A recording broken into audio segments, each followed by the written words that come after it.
మాస్టర్జీ అన్న గారికి ఉద్యమ నమస్కారాలు.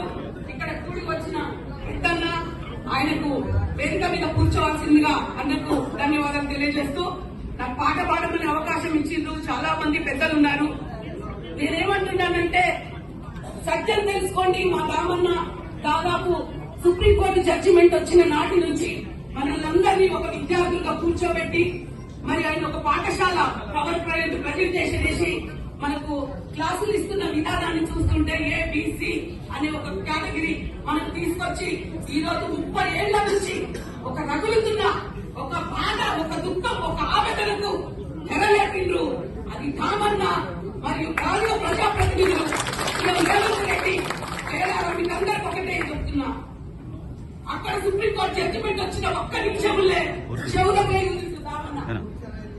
అక్కడ పోయి సీఎం రేవంత్ రెడ్డి గారిని అలర్ట్ చేసి 10 నిమిషాల్లో మనకు వర్గీకరణ చేసి చూపిస్తాం భారతదేశంలో అని చెప్పి మనకు ఒక దూత వర్గీకరణ చేసిండు. వీళ్ళందరూ